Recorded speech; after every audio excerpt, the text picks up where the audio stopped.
સમિટનું કર્યું ઉદ્ઘાટન। દેશ વિદેશથી રોકાણકારો પહોંચ્યા। સમિટમાં પ્રધાનમંત્રીએ રોકાણકારોને સંબોધન કર્યું।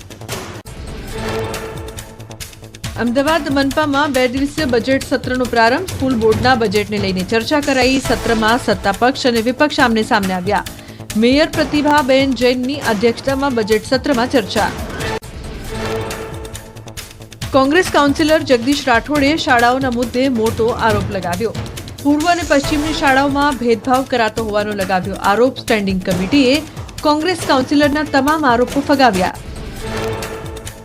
બોર્ડની પરીક્ષામાં વિદ્યાર્થીઓની ભારે આવી સુરત પોલીસ। ટ્રાફિકમાં ફસાયેલા ધોરણ 10 અને 12ના વિદ્યાર્થીઓની પોલીસ કરશે મદદ। વિદ્યાર્થીઓ પરીક્ષા કેન્દ્ર સુધી મોડા ન પહોંચે તે માટે પોલીસનું આયોજન। સુરત શહેર ટ્રાફિક પોલીસે 77 જેટલી ટીમ તૈયાર કરી। પોલીસ પેટ્રોલિંગ બાઇક અને વાનમાં વિદ્યાર્થીઓને કેન્દ્ર સુધી પહોંચાડશે। વિદ્યાર્થીઓ માટે જાહેર કર્યો હેલ્પલાઇન નંબર। પોલીસ ડિપ્રેશનમાં રહેલા વિદ્યાર્થીઓનું કાઉન્સેલિંગ કરશે। મહાકુંભમાં અંતિમ 2 દિવસ ઉમટ્યું માનવ મહેરામણ। હૈયે હૈયું દળાય તેવી ભીડના ડ્રોન દ્રશ્યો સામે આવ્યા। સંગમ તટે કીડિયારું ઉભરાયું હોય તેવા દ્રશ્યો કેમેરામાં કેદ। મહાકુંભના મેળાનો અંતિમ પડાવ। મેળાની પૂર્ણાહુતિને માત્ર 2 દિવસ બાકી। છેલ્લી ઘડીનું અમૃત સ્નાન કરવા માટે પ્રયાગરાજના સંગમ તટે ઉમટ્યા ભક્તો। ત્રિવેણી સંગમમાં ડૂબકી લગાવી ધન્યતાની કરી અનુભૂતિ। અયોધ્યામાં ભક્તોનું ઘોડાપુર। પ્રયાગરાજમાં મહાકુંભમાં પવિત્ર સ્નાન કરીને શ્રદ્ધાળુઓ પહોંચી રહ્યા છે અયોધ્યા। રામલલાના દર્શન માટે ભક્તોની ભીડ જોવા મળી। મહાશિવરાત્રીના પર્વને લઈ યાત્રાધામ સોમનાથમાં તૈયારીઓ પૂરજોશમાં। સોમનાથમાં પ્રાર્થના, પૂજા, પુણ્ય અને પ્રસાદનું અભૂતપૂર્વ આયોજન। 26 ફેબ્રુઆરીએ સવારે 4 વાગ્યાથી સતત 42 કલાક ખુલ્લું રહેશે સોમનાથ મંદિર। સવારે 8 કલાકે સોમનાથના સમુદ્ર કિનારે સોમેશ્વર મહાપૂજાનું ભવ્ય આયોજન થશે।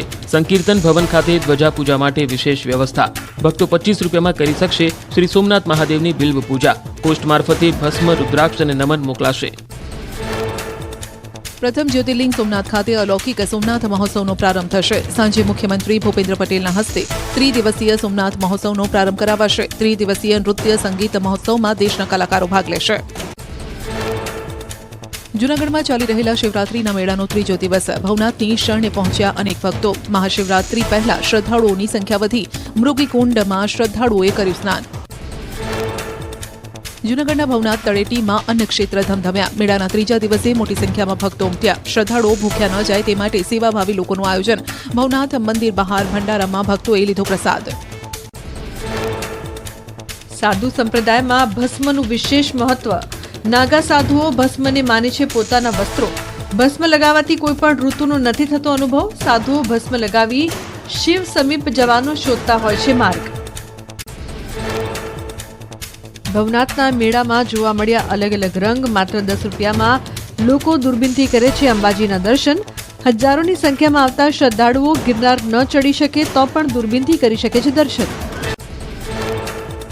જૂનાગઢમાં શિવરાત્રીના પાવન પર્વે અનેક સાધુ સંતો શિવ આરાધનામાં મગ્ન। તમામ સાધુઓને દત્તાત્રેય સંસ્થાન દ્વારા કીટ વિતરિત કરાઈ। 5 દિવસ સુધી સાધુ સંતો પોતાને નિયત કરેલી જગ્યા પર તપસ્યા પૂર્ણ કરશે। જૂનાગઢમાં મિની કુંભ। મહાશિવરાત્રીના મેળામાં બુલેટવાલે બાબાના દર્શન માટે પહોંચ્યા ભક્તો। માંડવીથી આવેલા બાબા બુલેટ પર બેસીને આપે છે દર્શન। ભક્તે દાન કરેલા બુલેટ પર આપે છે દર્શન। ભવનાથના મેળામાં વિદેશી પણ પહોંચ્યા। રામ નામનો તરતો પથ્થર રામેશ્વરથી લવાયો। વર્ષો પહેલા અહીં લવાયો હતો રામ સેતુનો પથ્થર। ભવનાથના મેળામાં રામ પથ્થરનું મહત્વ। નવસારી જિલ્લાના ગણદેવીના ખેડૂતોએ કર્યું પિંડીનું ઉત્પાદન। શિવરાત્રીના દિવસે ઉપવાસમાં આરોગ્ય છે પિંડી। પિંડી નામનું કંદમૂળ શિવજીને વધુ પ્રિય હોવાની માન્યતા। પિંડીને ઉગાડવામાં લાગે છે 8 મહિનાનો સમય। પોરબંદરના જાણીતા તબીબ આનંદ કારિયાએ ગુજરાતીમાં શિવ તાંડવ તૈયાર કર્યું। મિત્રોની મદદથી તેમણે શિવ તાંડવ લખ્યું, તેને લયબદ્ધ રીતે ગાઈને યુટ્યુબ પર પણ મૂક્યું। તબીબ આનંદને સંસ્કૃત આવડતું ન હોવાથી તેનો અર્થ સમજી શક્યા ન હતા। ત્યારબાદ તેમણે ગુજરાતીમાં શિવ તાંડવ લખવાનો લીધો હતો નિર્ણય। જે લોકોને સંસ્કૃત નથી આવડતું તેમને ગુજરાતી શિવ તાંડવ મદદરૂપ બનશે। ગાંધીનગર રાંધેજામાં એક અનોખો લગ્ન સમારંભ યોજાયો। લગ્નના પ્રસંગમાં ક્રિકેટ પ્રેમી યુગલે મેચ જોતા મંગળફેરા ફર્યા। પાર્ટી પ્લોટમાં જ મોટી LED સ્ક્રીન લગાવીને નિહાળી હતી મેચ। ક્રિકેટ પ્રેમી યુગલ સહિત તમામ મહેમાનોએ મેચનો આનંદ માણ્યો। ભાવનગરમાં રોડ રસ્તાના નવીનીકરણ માટે વૃક્ષોનું નિકંદન કઢાયું. તંત્રના નિર્ણયથી પર્યાવરણ પ્રેમીઓમાં રોષ વ્યાપ્યો. ગ્લોબલ વોર્મિંગની અસર વચ્ચે લીલાછમ વૃક્ષો કપાતા તંત્ર સામે સવાલ ઉઠ્યા. પાકિસ્તાને 22 ભારતીય માછીમારોને મુક્ત કર્યા. ગીર સોમનાથના 15, દેવભૂમિ દ્વારકાના 3, દીવના 3 અને યુપીના 1 માછીમાર પાકિસ્તાનથી જેલ મુક્ત. તમામ માછીમારો અમૃતસરથી ગોલ્ડન ટેમ્પલથી ટ્રેનમાં રવાના થયા. વડોદરાથી ખાસ બસ મારફતે તમામને વેરાવળ લઈ જવાશે.